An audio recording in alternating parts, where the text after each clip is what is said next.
Hello students, class 8th open your Urdu book. बच्चों, हमने पहले चैप्टर नंबर 2 तक पढ़ चुके हैं। अब हम इसमें चैप्टर नंबर 3 पढ़ेंगे।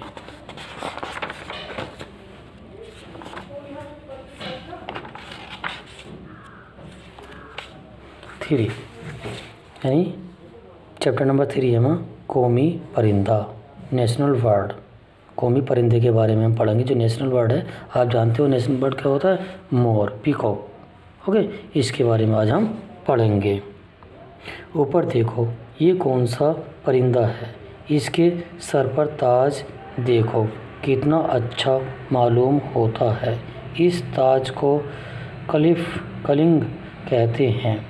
कितना खूबसूरत चमकता हुआ रंग है।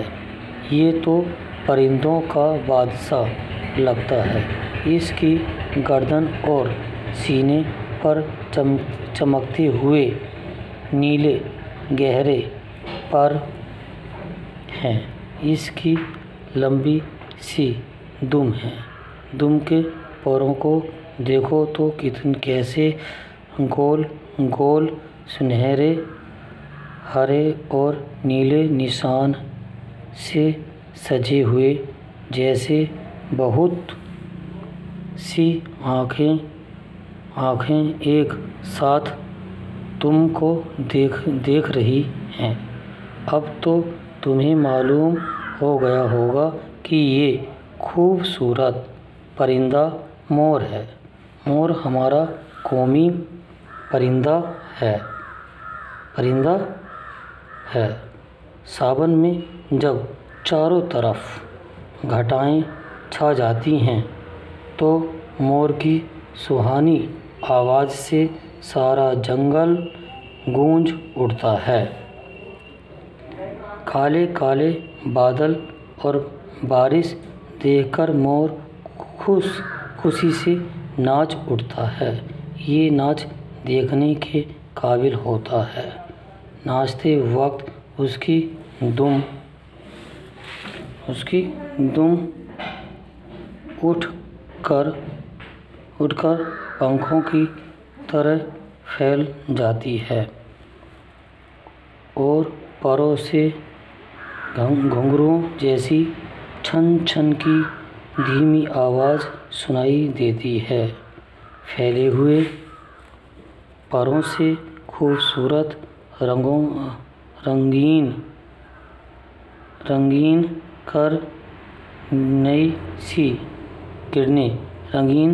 किरणें सी निकलती मालूम होती हैं। अजीब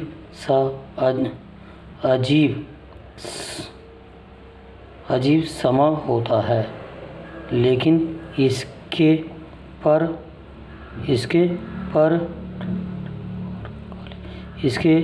इसके पैर भद्दे और काले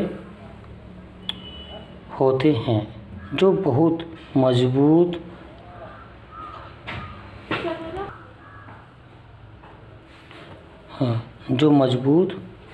मजबूत दिखाई देते हैं। ये बहुत तेज़ और दूर तक दौड़ सकता है, लेकिन इसके पर इतने ताकतवर नहीं होते कि ये ज़्यादा दूर उड़ सके।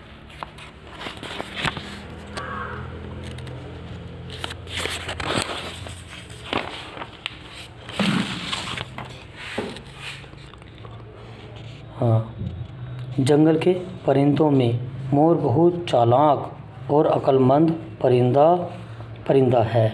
वो अपने दुश्मन से हमेशा चौकन्ना रहता है और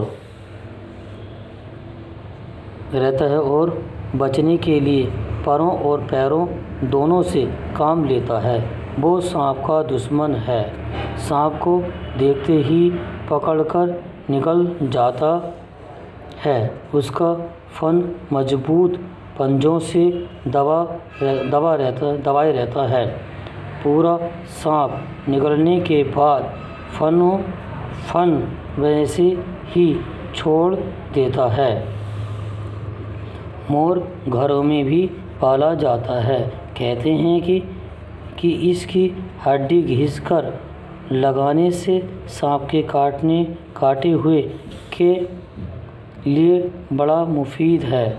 इसके परों से खूबसूरत टोकरियाँ और पंखे बनाए जाते हैं।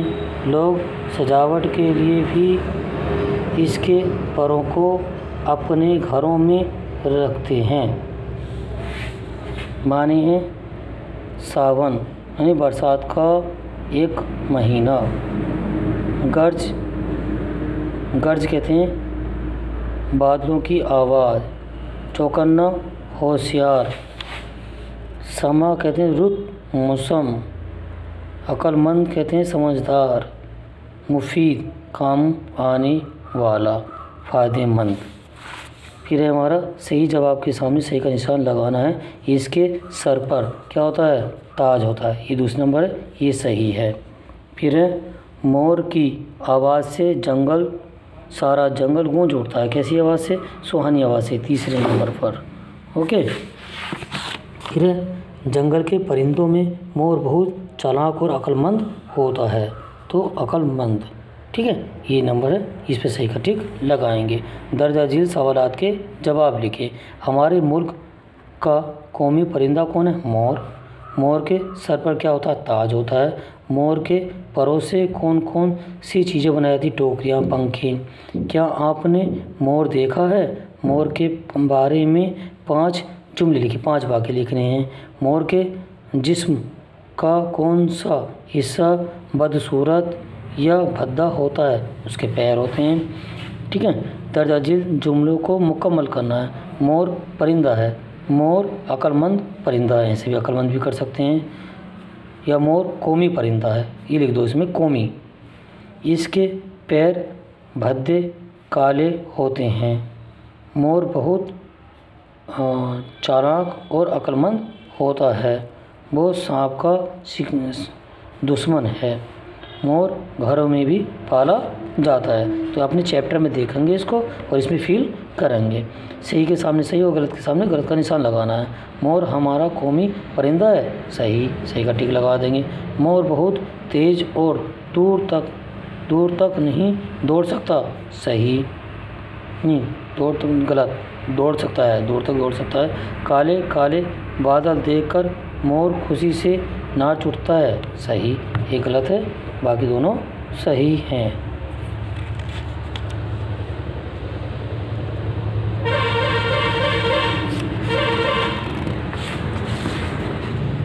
दर्ज झील अल्फाज के मुताबिक अल्फाज लिखें। जैसे परिंदों को और हम क्या कहते हैं? खागू, पक्षी हैं, इस तरह से लिख सकते हैं। बादशाह को नृप, राजा। ओके। दुम को पूंछ, आँख को नेत्र, चक्षु, घटा हैं, और जंगल। इसके हमने पर्यायवाची सब लिखने हैं। 1 1 2 3 3 है, वो लिख दो क्या क्या हम इसे बोलते हैं। दर्ज झील अल्फाज को मिलाकर लिखें। जैसे मैं और मोर, तो मैं और मोर हो गया। इस तरह से इन सबको हमें मिलाकर इस तरह से यहाँ पर लिखना है। मोर की तस्वीर घर बनाकर स्कूल में दिखाएं। एक मोर अपना बनाना है, अपनी कॉपी पर बनाना है मोर, और इसे अपने स्कूल में दिखाना है। ओके स्टूडेंट्स, इस चैप्टर में जैसे मैंने पढ़ाया है आपको कि परिंदा, खागु, पक्षी और इस तरह से जो भी हैं इनके पर्यायवाची शब्द होते हैं। अगर 3 भी याद नहीं कर सकते, लिख सकते तो 2 इनके बारे में लिख सकते हैं। Okay students.